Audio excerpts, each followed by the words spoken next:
Hello friends, எல்லோரும் எப்படி இருக்கீங்க? வணக்கம், welcome back to my channel வரா ஆஸ் லைஃப் தமிழ். ஸோ இந்த வீடியோவில் நம்ம என்ன பார்க்க போகிறோம் அப்படின்னா, ஒரு பெஸ்ட்டு பிரேக்ஃபாஸ்ட் ரெசிபி.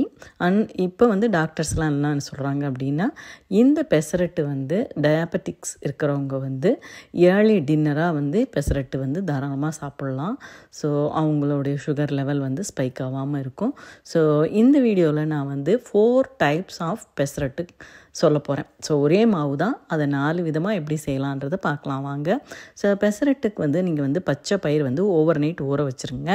அது கூடயே ஒரே ஒரு ஸ்பூன் ரைஸ், அது பைண்டிங்க்காக. அது கூட ஒரு சின்ன பீஸ் இஞ்சி, ஒரு 2-3 பச்சை மிளகா, காரத்துக்கு ஏற்ப நீங்கள் போட்டுக்கோங்க. 2 ஸ்பூன் சீரகம்.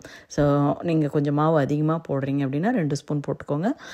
பருப்பு கொஞ்சம் கம்மியாக தான் போட போகிறீங்கன்னா 1 ஸ்பூன் போட்டுக்கோங்க. நீங்கள் தாராளமாக நெய் போட்டு இந்த பெசரட்டு செய்யலாம். அப்படி இல்லைன்னா நல்லெண்ணெய் யூஸ் பண்ணிக்கலாம். ஸோ நான் ஃபஸ்ட்டு பிளெயின் பெசரட்டு தோசையை அப்படியே ஊற்றுறது காமிச்சிருக்கேன். ஸோ நம்ம சேனலில் மெல்பர்ன், அதாவது ஆஸ்திரேலியாவில் நம்ம மெல்பர்னில் இருக்கோம். இங்கே இந்தியன் கிராசரி ஐட்டம்ஸ் எல்லாமே நம்ம ஊரில் எப்படி நமக்கு என்னெல்லாம் கிடைக்குமோ அதே மாதிரி இங்கே எல்லாமே கிடைக்கும் அப்படின்றது ரொம்ப தெளிவுபடுத்துறதுக்காக தான் இந்த வீடியோஸும் நான் பண்ணி நம்ம சேனலில் இன்க்ளூட் பண்ணியிருக்கேன். ஸோ எல்லாமே ரொம்ப யூஸ்ஃபுல்லான வீடியோஸ். நீங்கள் தாராளமாக சப்ஸ்கிரைப் பண்ணலாம். அது உங்களுக்கு யூஸ்ஃபுல்லாக இருக்கும், எனக்கு அது மோட்டிவேஷனாக இருக்கும். So second type of pesarattu பார்த்தீங்க அப்படின்னா, பெசரட்டு மேலே லைட்டாக கீயோ இல்லை ஆயிலோ அப்ளை பண்ணிவிட்டு உங்களுக்கு பிடிச்ச அளவுக்கு வெங்காயம், இங்கே ஷாலட்ஸ் சின்ன வெங்காயம் கூட கிடைக்குங்க, வாங்கிட்டு அழகாக நீங்கள் கட் பண்ணி ஒரு லேயர் வெங்காயம் போட்டு நீங்கள் வெங்காய பெசரட்டு செய்யலாம். ஸோ அடுத்தது அதே மாதிரி தான் மாவை ஊற்றிட்டு அதுக்கு மேலே ஒரு நல்ல ஒரு முட்டையை உடச்சி ஊற்றிட்டு அது மேலே நீங்கள் லைட்டாக பெப்பரை தூவி நீங்கள் எக் பெசரட்டாக அதுக்கும் மேலே ஒரு லேஸாக நீங்கள் பொடி தூவணுன்னா கூட, இட்லி பொடி தூவணுன்னா கூட தூவிக்கலாம்.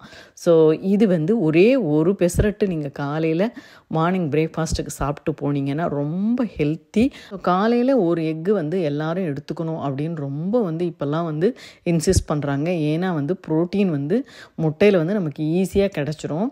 இப்போ நம்ம ஒரு 60 கிலோ அப்படி இருக்கிறோம் அப்படின்னா 1 கிலோவுக்கு 1 கிராம் அப்படின்ற மாதிரி ப்ரோட்டீன் எடுக்கணும் அப்படின்னு சொல்லிட்டு இப்போல்லாம் டாக்டர்ஸ்லாம் திருப்பி வலியுறுத்துறாங்க. ஏன்னா நம்ம ஊர் சாப்பாடில் நம்ம காலையில் இட்லி, தோசை, சப்பாத்தி, பூரி அந்த மாதிரி சாப்பிட்றோம்.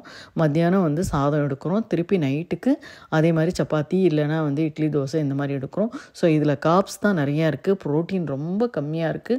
டாக்டர்ஸ் எல்லாம் ப்ரோட்டீனை இன்க்ளூட் பண்ணுங்கள், அதாவது பன்னீர், டோஃபு, எக்கு, அப்புறம் நல்லா வேக வச்ச சுண்டல், இதெல்லாம் காலையில் சாப்பாட்டில் சேர்த்துக்கோங்க அப்படின்னு சொல்கிறாங்க.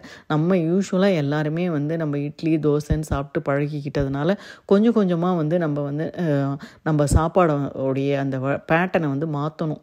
அதுக்காக இப்போ இந்த மாதிரி நீங்கள் இன்ட்ரடியூஸ் பண்ணலாம். நல்ல ஒரு பெசரட்டு இது ரொம்ப ஈஸி, ரொம்ப டேஸ்டி, ரொம்ப குழந்தைங்களும் பெரியவங்களும் ரொம்ப விரும்பி சாப்பிடக்கூடிய வகையில் இருக்கும். ஸோ ஈஸியாக நீங்கள் நைட்டு ஊற வச்சிங்களா, காலையில் அரைச்சிங்களா, அப்படியே டக்குன்னு அப்படியே தோசை ஊற்றி சாப்பிட்டு போயிட்டே இருக்கலாம். அதனால் உங்களுக்கு இதுக்கு ரொம்ப மெனக்கடல் ரொம்ப கம்மி. அரிசி, உளுந்தெல்லாம் நம்ம ஊற வச்சு அரைச்சி அதை புளிக்க வச்சு செய்கிற நேரத்துக்கு பெசரட்டு வாரத்தில் ஒரு நாள் நீங்கள் இன்க்ளூட் பண்ணிக்கோங்க. அது ரொம்ப ரொம்ப ரொம்ப நல்லது உடம்புக்கும் கூட.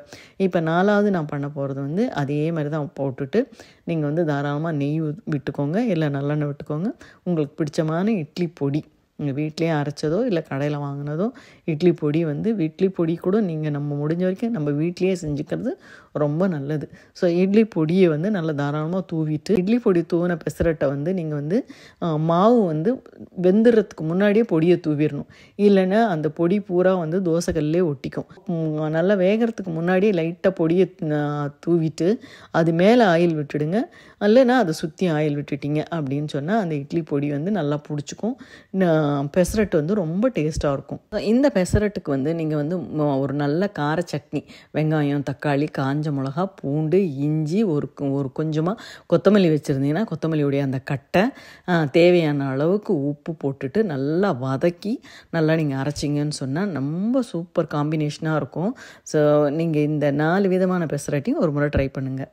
ஸோ இந்தியன் கிராசரி எல்லாமே ஆஸ்திரேலியாவில் கிடைக்கும்னு சொல்கிற இந்த வீடியோவுக்கு நீங்கள் சப்போர்ட் பண்ணுங்கள், சப்ஸ்கிரைப் பண்ணுங்கள். தேங்க்ஸ் ஃபார் வாட்சிங். தேங்க்யூ.